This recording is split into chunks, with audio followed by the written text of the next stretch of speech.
Let's see something about GSM protocols. The signaling protocol in GSM is structured into three general layers depending on the interface, as shown in the figure below, that is this figure. So these are the protocols used in GSM network. So the layer 1 is the physical layer that handles all the radio specific functions.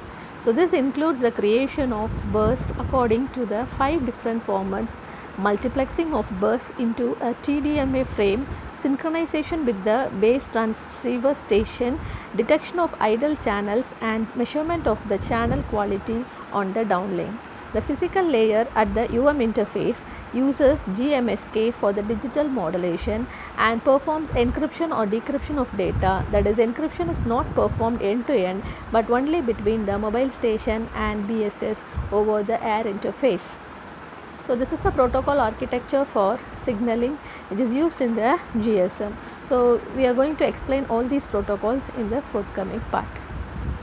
The main task of the physical layer comprises channel coding and error detection or correction, which is directly combined with the coding mechanisms. So channel coding makes extensive use of different forward error correction schemes. The signaling between the entities in a GSM network requires higher layers. For this purpose, the LAPDM protocol has been defined at the interface for layer 2. So here we are seeing the LAPDM protocol which is used for this purpose. So this LAPDM has been derived from the link access procedure for the D channel, that is, we call it as LAPD in ISDN systems, which is a version of HDL. Then this LAPDM is a lightweight LAPD because it does not need any synchronization flags or checksum for error detection. For error detection we need some checksum. So here it does not need any synchronization flags or checksum for the error detection. This LAPDM offers the reliable data transfer over the connections, resequencing of data frames and flow control. The network layer in the GSM, that is the layer 3, comprises several sublayers. The lower sublayer is the radio resource management, which is called as RR. See, in this diagram you can see the RR part here. So which will be in the partly in the base transceiver station and partly in the base station controller. Okay. Only a part of this layer RR is implemented in the base transceiver station. The remainder is situated in the base station controller. The functions of RR are supported by the BSC via the BTS management, which is called as BTSM. So here in the base station controller we have RR and BTSM. So because it is coordinated with this RR. Okay. So it is given like that in the diagram.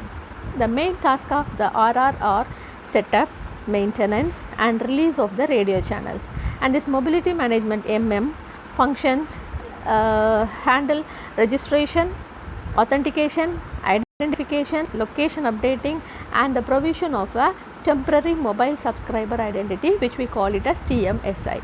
Okay, finally the call management CM layers contains the 3 entities which supports call control, short message service, that is SMS, and supplementary services. So all these things are given in this diagram. Let's have a look on that. So CM is the call management, which is at the top of the layer, that is a CM, that is call management, which is helpful for the call managements, and MM is the mobility management, which will help for the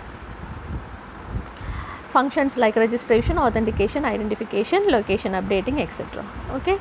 Then SMS allows for the message transfer using the control channels SDD, CCH and SACCH, while SS offers the services like user identification, call redirection or forwarding of ongoing calls. The CC provides a point-to-point connection between 2 terminals and is used by the higher layers for call establishment, call clearing and change of call parameters. So this layer also provides the functions to send in band tones. So it is called as dual tone multiple frequency, that is DTMF, over the GSM network. These tones are used, that is example for the remote control of answering machines or the entry of pins in the electronic banking, or also it is used for dialing In the case of data transmission at the modulation, that is PCM systems. Okay. Then LAPD is used for layer 2 at the ABIS interface, BTSM for BTS management. The signaling system number 7, that we call it as SS7, is used for the signaling between the mobile switching center and the base station controller. So this protocol also transfers all the management information between this mobile switching center, HLR, that we call it as home location register, VLRs, that we call it as visitor location register, authentication we call it as AUC, EIR is called as equipment identity register, and OMC. And MC can also control a BSS via a BSS application part, that we call it as BSS AP. Okay. So now we are moving to localization and calling. The fundamental feature of the GSM system is the automatic worldwide localization of the users, for which the system performs periodic location updates.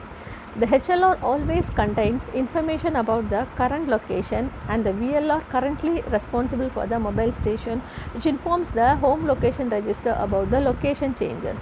So changing the VLRs, that is a visitor location register, with uninterrupted availability is called roaming. Okay, when we are moving from the home location register to visitor location register without interrupting the availability of the call, it's called as roaming. So roaming can take place within a network of one provider, between two providers in the country, or also between different providers in different countries. To locate and address an MS, several numbers are needed. The mobile station international ISDN number, that we call it as MSISDN. The important number for the user of GSM is the phone number. So this number consists of the country code, which we call it as CC, and the national destination code, which we call it as NDC, and the subscriber number, we call it as SN. The international mobile subscriber identity, IMSI, which is known as the GSM users for the internal unique identification of a subscriber.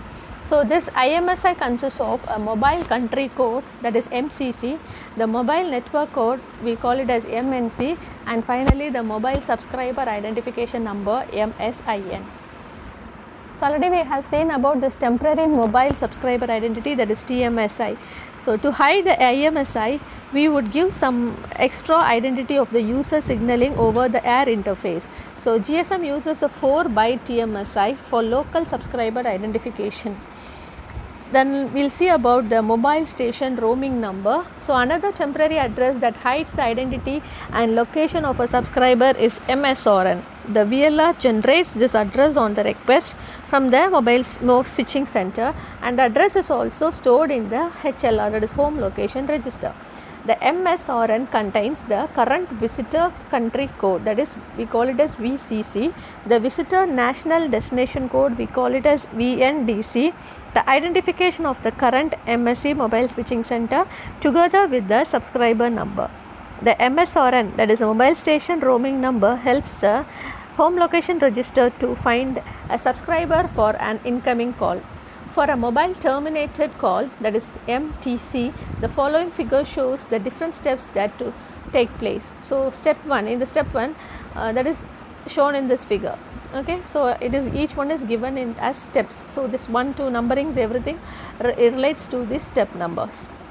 So in the step 1, when a user dials the phone, the fixed network, that is a public switch telephone network, PSTN, identifies the number which belongs to which GSM network, okay, and forwards the call setup to the gateway MSC, that is GMSC.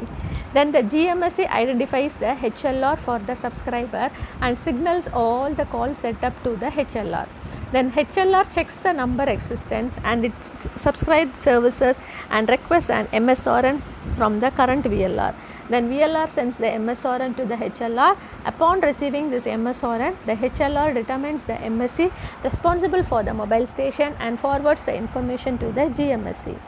Now, in the step 7, the GMSC can now forward the call setup request to the MSC indicated. Okay, so at the step 8, the MSC requests the VLR for the current status of the mobile station. In the step 9, VLR sends the requested information, and next step, if the mobile station is available, the MSC initiates the paging in all cells it is responsible for. The base transceiver station of all the BSS transmit the paging signal to the MS. If MS answers, the VLR performs the security checks, or else then the VLR signals to the mobile switching center to set up a connection to the MS, that is a mobile station. So all these are happening in this network. For a mobile originator call, that is MOC, the following steps take place. That is, in the step 1, the mobile station transmits a request for a new connection. In the step 2, the BSS forwards this request to the mobile switching center. In the step 3 and 4, the mobile switching center then checks if the user is allowed to set up a call with the requester and checks the availability of resources through the GSM network and to the public switch telephone network. If all the resources are available, the mobile switching center sets up a connection between the mobile station and the fixed network. In addition to the steps mentioned above, other messages are exchanged between the mobile station and base transceiver station. So during connection setup in either direction. So that is given in this diagram. And here is the message flow for the MTC and MOC. So paging request is given, and the channel request, immediate assignment, paging response will be getting. So all these are given in this diagram. Thank you.